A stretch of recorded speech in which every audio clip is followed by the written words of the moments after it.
Good afternoon, everyone. This is a topic we can discuss for a really long time. It's a very important one. It's probably one that's important to many founders in the audience, and it's about how to raise seed financing. So let's jump right in. How is raising a seed round in 2026 different from how it was raising seed financing in the pre-AI era? Federico, want to start? Sure. I think that in this new era of AI, you cannot afford to just raise money with just a pitch deck. I think we have so many tools available, so many systems that you have to have a working prototype, if not customers. True Ventures and GV have a portfolio company in common that we invested at the seed called Nectar Social, with an AI platform for community management and social listening, who came to raise a seed round with a working product and actual customers. And during the diligence, we even referenced customers, which was pretty novel. And I think it's very important to, whether you're a first-time founder or a serial entrepreneur, if you are an entrepreneur that loves what you're doing, you want to prototype and you want to launch a product. So I think I see more and more founders that have a working prototype or a product that is out there already. Yeah. Puneet, what about you? Yeah. More than the working prototype, are we also seeing revenue at the seed Yeah, stage? I mean, it's the cost to build is almost zero these days, right? So you can get to prototypes much quicker, you can get to revenue much quicker. I would say a little bit counter to what you're saying. I do think there's tons of startups being funded. There's tons of money in the system right now, but it's also in a funny way, you're also seeing a lot of concentration. So there's a smaller set of firms raising a ton, taking up a lot of the capital in a smaller set of companies. And so some of the early art of venture capital, I think, is a little lost in terms of it's getting a little more transactional, which none of us really love, right? But that whole concept of still funding things before it's known, which is where we tend to play and we love to play, that art is still what we love. So there's still a lot of that, although you can do much more, but we're still looking to fund before it's known. It's just that whole part of the market is sort of less, that sort of art is becoming less known these days because all we're talking about is king making or queen making or whatever you want to call it these days. Yeah. I think Puneet might be taking a shot at me here. No, I'm not taking a shot at you. Not at all. Just kidding. Not at all. Love A16. Yeah, of course. The love is mutual. Yeah. Yeah, I don't know. Look, I think right now this is the best. And so first of all, maybe just say, I have literally been where you guys are in 2008. I was here as an attendee thinking, hey, if any of these investors just hangs with me for 5 minutes, they'll see how brilliant I am and everything in my life will work out. And that wasn't quite the way it went. But yeah, I think this is the best time ever to be building because look, obviously new intelligence primitives, consumers are downloading tons of products. They're really curious about products in a way they haven't been since iPhone. People are willing to pay for stuff. And then for the first time in a long time, if you just wait, everything changes and maybe your thing that didn't work does work. So if you're not kind of building now, then when are you going to build? So yeah. Yeah. Well, Puneet just said it's really hard to find something that is not known. So I was wondering if either one of you can explain what could be not, obviously you won't know what you don't know, but what is known? Is it basically all the AI companies, and what is the unknown that is very hard to find for you right now? Yeah, I mean, I guess I said it so I can start. I mean, I think, look, the pace is so fast right now. So we're seeing models come up all the time and new innovation coming up all the time.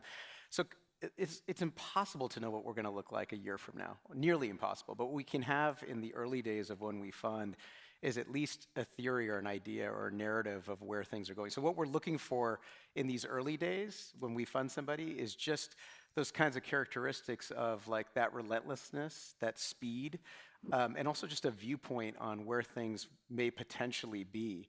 So all I was saying was that we don't need to have a lot of data when we fund. We've been doing that for 20 years. When our whole firm is based on funding at a really, really early stage.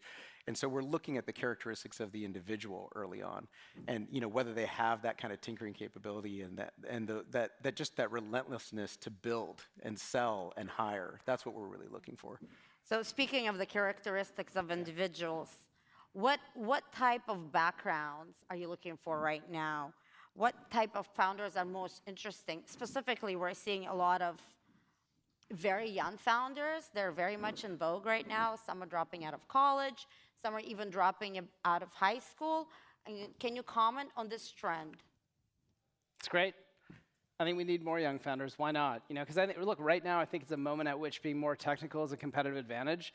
And who's more technical than somebody who's kind of at the edge of the technology every day? And also, like, you have less of the preconceived notions about the way that things were always done. Yeah. So I think founders, young founders, have always been advantaged, but never more so than now. I don't know, Frederic, what do you think? No, I really think that it's very interesting that you want to have founders and young founders, like you said, don't have any preconceived notions, but we're ready to get to the next frontier. Like, AI changes the paradigm of how we live our lives. We're gonna, like, you look at how Apple iPhone and the iOS have changed lives. I was at Uber, and we would never think that Uber would actually change how people go from point A to point B. It changed the way that people move around cities, because we have now an iPhone in our hand, and we could, with a click of a button, we could actually order a car, and it replaced car ownership. I think the next founder will not just slap AI on a product and be like, now we're calling it an AI product because it's the same product but just AI on top of it. It's actually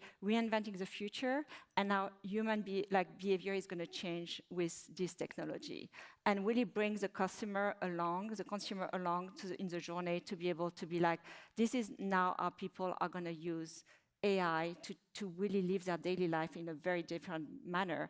And the best founders are going to be able to not only see that, but articulate it to their investor and to the people they're going to hire to really change the world. And you have to be fearless. You have to be courageous. And you need to really get to a level that some people will never understand. Yeah. I mean, I would even defend, by the way, I think more controversial than young founders is old founders. Apparently, I've become an old founder now, or I'm in my late 40s. But look, I think there's a lot of people I know, I'm sure you guys as well, who are getting off the sidelines for the first time, because you can just make stuff sort of trivially, and it doesn't have to be so serious and so heavy. I think we're already seeing the sort of renaissance of weird products, and we're going to see more, because just like the sort of perceived difficulty, expense, and seriousness can go down. Yeah, I would agree with that. We're seeing it across any age group, really. It's really the mindset more than anything. Are you like a builder? Right. Are you willing to actually, we've had some founders go meet some of our other founders who are really at the cutting edge of AI, and they're actually willing to say, hey, I'm going to redo how I'm doing engineering. I saw that. What I'm doing is not correct, but you have to have that courage to do it and that mindset.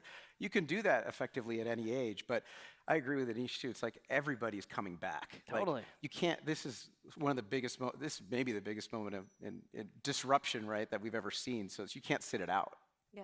So at the seed, I hear it from investors all the time. The most important thing is the team, is the founders, not necessarily the product that you're building. So what are the characteristics of the most ideal founder? Is there something, like, what is that kernel that you're looking for? Or is it basically you know when you see it and it's really hard to describe? You have to be extremely bold. You have to be a bit contrarian. And you have to have a vision that is so clear to yourself that you're ready to go through all the ups and downs that this entrepreneur journey is going to take you, because it's going to be a hard journey. Like, when you look at how LLMs are launching new product every day, and your company can possibly die in a day because there is a new model that is being released, and you need to either pivot or reinvent yourself constantly. So it's like, I think the emotional ride of a founder is even more extreme right now. So if you have a vision and you feel so clear in your heart, in your gut, that this is what is your life mission, I think, and you can articulate it and actually find the investor that sees it with you and can be your partner on this journey, I think it's fascinating. I think this is such an important point, like just the sort of clarity and purity of intent. Because I think there's so many ways to get in our own head about why we're building a company. I built two, one worked, one got product market fit, really worked, the other just didn't get product market fit. And when I look at that, I've looked at it many times, I think a lot of it was the first time around, it was the most important thing in the world to me to build this specific thing and put it in the world. And the second time, I was sort of working backwards from being a founder.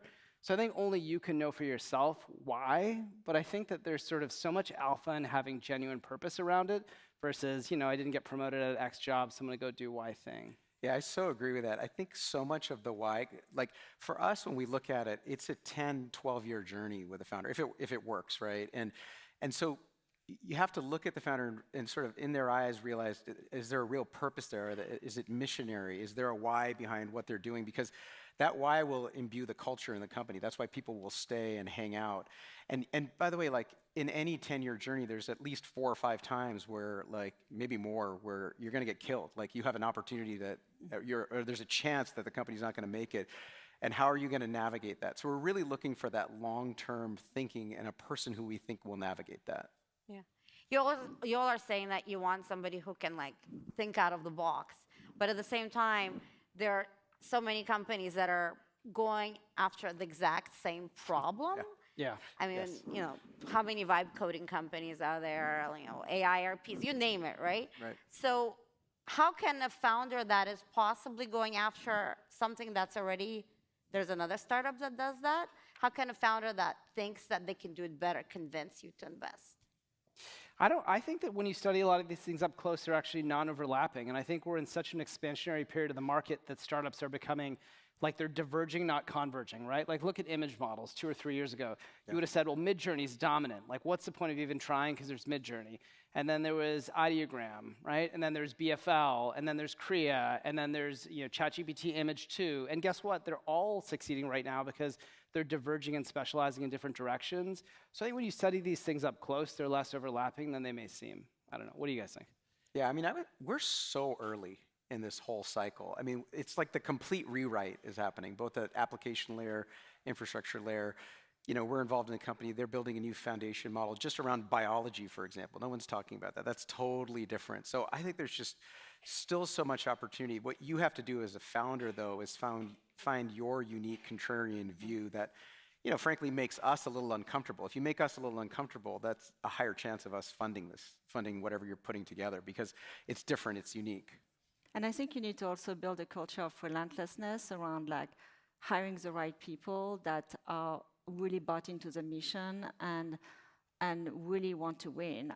And then you need to work with investors that are actually going to reveal your special powers. I think that every founder that has been, you know, like a incredible founder has been having special powers that are very easy to replicate. You look at Mark Zuckerberg with social, building Facebook with social, Travis Kalanick with marketplaces. I think everyone has their own special powers, and if you have your vision for your company and you have the right investor that can really help you nurture this type of superpower, I think it's very powerful.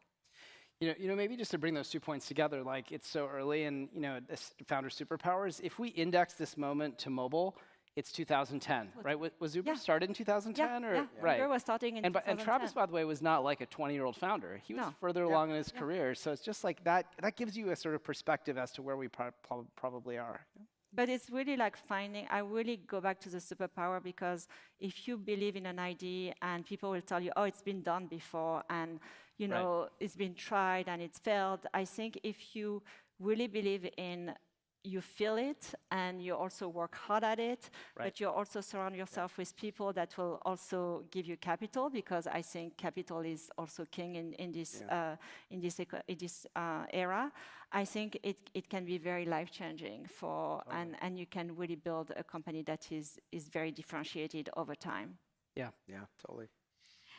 You say we're in 2010, but at the same time, we're seeing like phenomenally high valuations. I think there was a Carter report recently that said that seed valuations are the highest there ever been. Yeah. Is there a concern that maybe people are overinvested in an AI and then, you know, there's going to be, you know, a reckoning coming? Are you calling bubble? Come on, we talk about this every year. Absolutely not. That's my view. Puneet, please. Yeah, no, I mean, look, there's always cycles, and so you know, it's very messy right now, I would say, in terms of the funding environment. Everything is getting funded, things are getting now at the same time we're talking about big exit potentials and just revenue growth and ramp we've never seen before. That all said, I know there's going to be some kind of correction. There always is. That's not me being brilliant or smart or anything. It's just there has to be some kind of correction. You can't have this many trillion-dollar companies, in my view, all in, like, say, one specific category. Some categories maybe, but like you can't have that many, right, concentrated in one specific place, I think. And so we'll see how it all plays out. But yeah, I think it's a hard environment to be in where this much money is being, again, concentrated in so few companies. Like, that's a hard environment for entrepreneurs to live in. And I think you cannot really, I think valuation are crazy, of course, but you cannot optimize for the biggest valuation. I think you need to keep things in perspective, and I really appreciate the entrepreneurs that are trying to find a middle ground, like they may have multiple term sheets and they try to find the term sheet that is kind of in the middle. And I think the most successful one are the one where the founder is actually very thoughtful about picking the right term sheet at the right valuation, because at the end of the day, I always say it's easy to give you a term sheet and give you money at a specific valuation, but you need to grow into that valuation for your next round. Yeah. This round is going to be down, but you need to think long term,